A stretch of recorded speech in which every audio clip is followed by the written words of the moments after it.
한국 대통령의 국빈 방문, 방미는 지난 2011년 이명박 전 대통령 이후 12년 만인데요. 박진호 정부 방위사업추진위원회 위원과 이번 한미 정상회담의 의미와 과제 자세히 짚어보겠습니다. 어서 오십시오. 예, 반갑습니다. 네, 자, 윤 대통령의 방미, 바이든 행정부로서는 국빈 방문이 지난해 12월 마크롱 프랑스 대통령 이후 두 번째입니다. 한미동맹 70주년인데 26일 정상회담이 있습니다. 이번 국빈 방문의 의미부터 좀 짚어보죠. 우선 강조하고 싶은 부분은 지난 70년에 걸친 성공적 동맹 역사를 기반으로 해서 한미 양국 관계를 넘어서 글로벌 차원의 도전에 보다 능동적으로 대처하고 그다음에 새로운 기회를 모색할 수 있는 미래지향적 동맹관계에 대한 청사진을 논의할 수 있는 중요한 계기가 되리라고 판단하고 있습니다. 네. 또 좀 전에 말씀하신 바와 같이 이번 그 국빈 형식 방미가 윤석열 대통령이 바이든 행정부에서 두 번째입니다. 이것은 한미 동맹에 대한 바이든 행정부의 굳건한 신뢰와 의지가 표출된 것으로 보이고요. 작년 그 5월 한미 정상회담에 이어서 과거 어느 때보다 포괄적인 분야에 걸쳐서 한미 정상 간 논의가 진행될 것으로 보입니다. 네, 5박 7일 뭐 짧지 않은 그런 일정인데 많은 분들이 어떤 일정이 있는지 방미 일정 좀 궁금해하실 것 같아요. 주요 일정 좀 간략하게 짚어볼까요? 오늘부터 4월 30일까지 5박 7일 일정 가운데 물론 가장 중요한 것은 한미 정상회담, 예. 상하원 합동의회 연설 그리고 하버드 대학교 케네디 스쿨에서 진행될 그 정책 연설이라고 생각합니다. 그렇지만 제 개인적인 생각으로는 이 세 가지 주요 행사의 성격이 틀리기 때문에 예. 그 성격에 따라서 어떠한 차별적 메시지를 발표할 것인가가 중요한 부분이 될 것이고요. 다른 한편 그 윤석열 대통령께서는 취임과 함께 그 경제 안보 및 첨단 기술에 대한 국제적 연대와 협력을 그 줄곧 강조해 왔는데요. 그 특히 이번 그 정상회담을 통해서 우주, 바이오, 디지털, IT 분야 등에 대해서도 동맹 수준에 걸맞은 양국 간 어떠한 협력 방안이 도출될 것인가에 대해서도 국민들께서 좀 관심 있게 보실 수 있는 부분이라고 생각합니다. 예, 지금 뭐 주요 일정 말씀해 주셨는데 역시 핵심은 26일에 있을 한미 정상회담입니다. 방미 사흘째 백악관에서 열리는데 바이든 대통령과 뭐 세 번째 지금 만나는 건데 회담 테이블에 오를 주요 의제들 일단 실무진에서는 어느 정도 조율이 됐을 텐데 어떤 얘기들이 나오고 있습니까? 우선 그 북한의 그 급증하는 위협에 대해서 네. 그 한미 간 보다 그 강화된 억제 능력에 대한 천명이 필요할 것 같고요. 예. 그리고 지금 그 최근 불어닥친 글로벌 위기라든지 불확실성 해소를 위해서 과거와는 다른 차원의 한미 간 논의가 어떻게 진행될 것인지 그리고 지속 가능한 분야에 걸친 한미 간 논의 그리고 이제 마지막으로 글로벌 차원에서 민주주의 그다음에 기후 변화, 인권 등에 대해서도 양국 간 공조 방안이 주요한 의제로 논의될 수 있다고 생각합니다. 네. 역시 말씀하셨던 부분 중에서 이제 최대 의제가 북핵 위협 확장 억제 전략 얼마나 진전된 합의가 나오느냐 이게 좀 관심사인데 윤 대통령은 앞서 북대서양 조약기구 나토 이상의 강력한 대응을 언급했는데 계속 또 얘기가 흘러나왔던 한국식 핵 공유 여기에 대해서 어느 정도 수준까지 언급이 나올지 좀 궁금하거든요. 우선 이제 그 국민들께서 그 나토식 핵 공유에 대한 정확한 예. 좀 이해가 필요하다고 생각합니다. 그 나토식 핵 공유는 그 나토 집단 안전 보장 체제를 지탱하기 위한 전략적 수단입니다. 그 한미 동맹이 나토 이상의 역할을 할 수 있다는 것은 우리 정부만의 생각이 아니라 미국 조야 전문가들의 공통된 의견입니다. 네. 1953년 체결된 한미 상호 방위 조약 전문에 보면은 한미 양국이 집단적 방위 체제를 위해서 노력을 공고히 한다는 부분이 분명히 명시되어 있습니다. 한반도의 평화와 안전을 위해서 우리가 그 미국의 핵 전력을 그 공동으로 기획하고 운영할 수 있을 만큼 오늘날 한미 동맹은 충분히 성숙되어 있다고 생각합니다. 네, 그렇군요.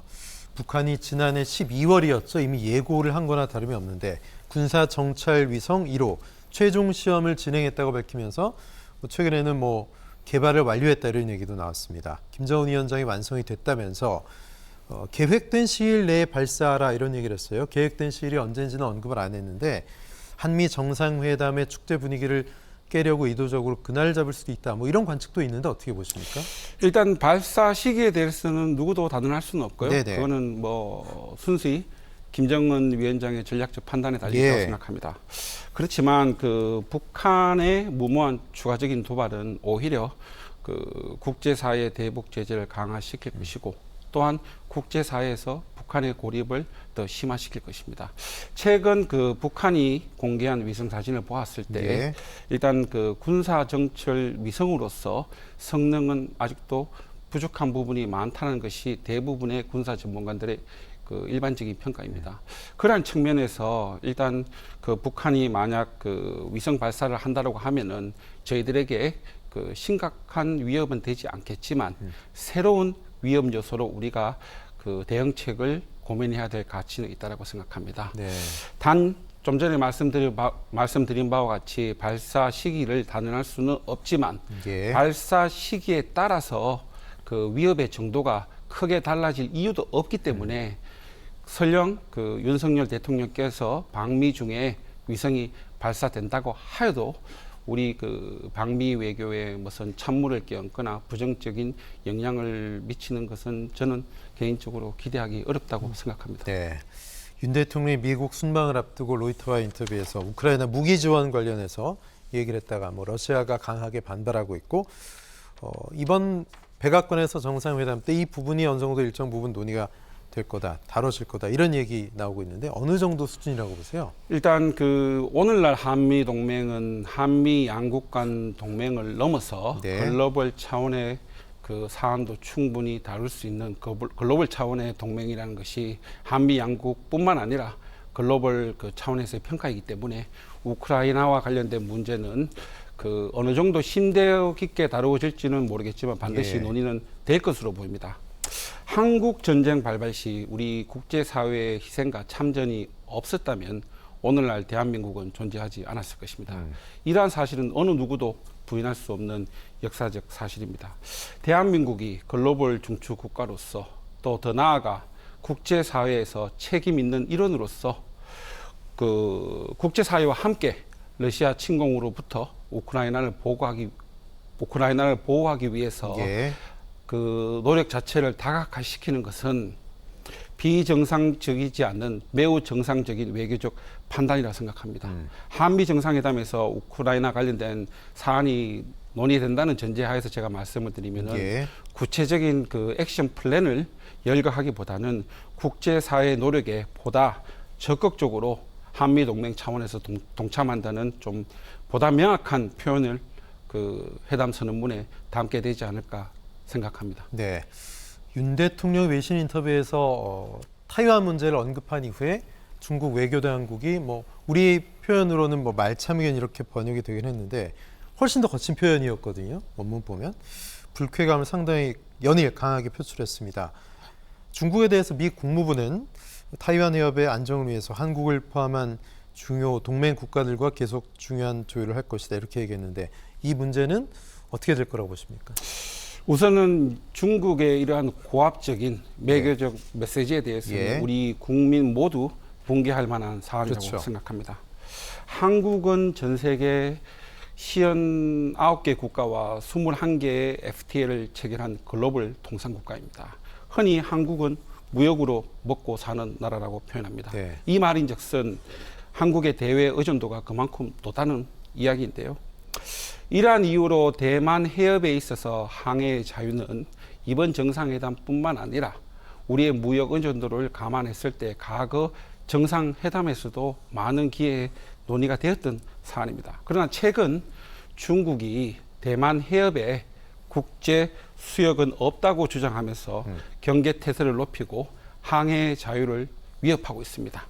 이것에 대해서 한미 양국뿐만 아니라 국제사회가 공동으로 대처하는 것은 또 거기에 우리나라가 적절한 역할을 하는 것은 우리의 국익을 보호하기 위한 매우 지극히 당연한 조치고 외교적 판단이라고 생각합니다. 예.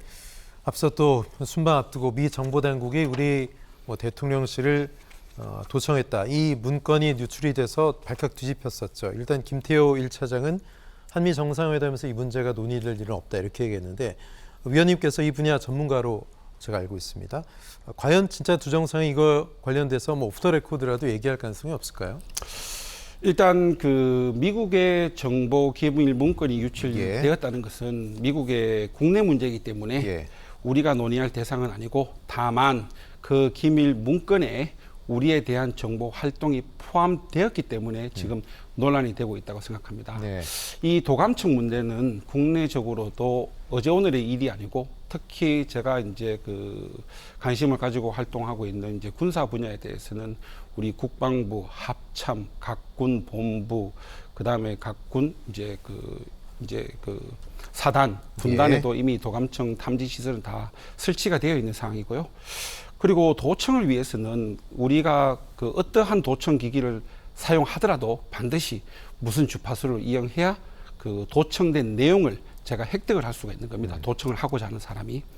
근데 현재 대통령실은 24시간 365일 상시적으로 무슨 주파수를 스캐닝하고 있기 때문에 대통령실에 대한 도청은 현실적으로 불가능한 이야기라는 측면을 말씀드리고 싶어요. 다만 그 최근 논란에 대해서 국민적 우려를 불식시키기 위해서는 기존 한미 간 정보 협력을 한층 더 강화시키는 논의는 필요하다고 생각합니다. 네. 이번 국빈 방문에는 대규모 경제 사절단도 동행을 했습니다. 4대 그룹 포함해서 122개 기업이 같이 가는데요. 경제 분야 삼고 어떤 것들 기대하십니까? 바이든 행정부에서 자국의 경제적 취약점을 보완하기 위해서 반도체 지원법, 인플레이션 간축법 등을 지금 발효 중인데요. 또 우리 국내 기업뿐만 아니라 그 타국에서도 이러한 그 법률들이 발효되었을 때 미치는 영향에 대해서 일단 많은 관심을 가지고 있습니다. 그래서 이번 정상회담을 통해서 우선적으로 한미 정상 간 우리가 그 받을 수 있는 영향을 과연 어떻게 최소화시킬지 논의가 필요하다고 생각하고요. 또 좀 전에 말씀하신 바와 같이 사실상 역대 최대 규모의 경제 사절단을 동행하고 대통령께서 미국을 방문 중인 가운데 이 윤석열 대통령의 하나의 그 캐치프레이즈를 할 수 있는 그 세일즈 외교에 대한 국민적 감신도 매우 높다고 생각합니다. 1호 영업사원이라고 하잖아요, 그죠? 맞습니다. 제가 그 우리 윤석열 정부 출범 초기 한 달 정도 대통령실에서 근무한 경험이 있습니다. 그때 당시 제가 과학 기술 분야를 담당을 했었는데요. 그때 당시 제가 한미 정상 그 회담 선언문에 대해서 초안 작업을 할 때도 미국의 경우 우리 한국 정부의 요청사항, 특히 첨단 기술이라든지 그 과학 기술 분야에 대해서 좀 전향적인 그 협의를 그 요청했었고 또 우리의 이제 요구를 받아주었다는 측면을 미루어 보았을 때 이번 그 회담을 통해서는 사실상 동맹 수준에 걸맞는 충분한 여러 협력 방안이라든지 그 다음에 미국의 국내 기업과 우리 기업 간 MOU라든지 또 미국의 연구소와 우리 기업 간 뭐 MOU라든지 다양한 좀 경제적 성과물이 도출될 수 있을 것이라고 저는 판단하고 있습니다. 네, 이번 순방 일정 중요 일정 가운데 하나가 상하원 의회 연설이란 말이죠. 뭐 2013년 이후 한국 대통령 10년 만에 연설을 하는 건데 또 영어 연설이라고 합니다. 어떤 메시지가 들어갈지 또 어떤 의미가 있는 건지 좀 소개해 주십시오. 제가 이제 앞서 이제 세 가지 주요 일정이 한미 정상회담 예. 그리고 미국 상하원 합동의회 연설 그리고 하버드 대학교 그 정책 연설을 이제 말씀드린데요. 저는 이 세 가지 일정이 매우 잘 조합을 이루었다고 생각합니다. 그 이유는 한미 정상 간 논의가 되어야 될 주요 사안은 당연히 우리 그 한미 양국이 그 직면하고 있는 현안 문제라든지 그다음에 동맹 차원에서 다뤄야 될 문제 이런 이제 사안이 될 것이고 미 의회 연설 같은 경우에는 지금 바이든 행정부의 정책에 대해서도 미국 그 의회에 있는 민주당 공화당 간 이견이 존재하고 논란이 되는 경우가 있습니다. 이 부분에 대해서 과연 우리 대통령께서 그 한미 동맹에 대한 어떠한 초당적 메시지를 발표해서 네. 어떻게 초당적 지지를 이끌어낼 것인지 그리고 하버드 대학교 연설 같은 경우는 사실상 그 자리에 참석하는 학자들뿐만 아니라 우리가 한미 양국 국민에 대해서 우리 대통령이 동맹의 비전을 밝힐 수 있는 매우 중요한 자리라고 생각됩니다. 네. 연설문에 그 포함될 수 있는 주요한 의제는 당연히 한반도 및 글로벌 외교 안보 환경 변화에 대한 진단, 그리고 경제 안보, 첨단 산업 등 그 비전통적 동맹 현안에 대한 공통의 인식, 그다음에 글로벌 중추국가로서 글로벌 한미 동맹에 대한 청사진에 대해서 미 이해를 촉구하는 등 전반적인 좀 미래지향적 동맹 청사진에 대한 미 의회의 그 동참과 이해를 촉구하는 메시지가 담길 것으로 보입니다. 네.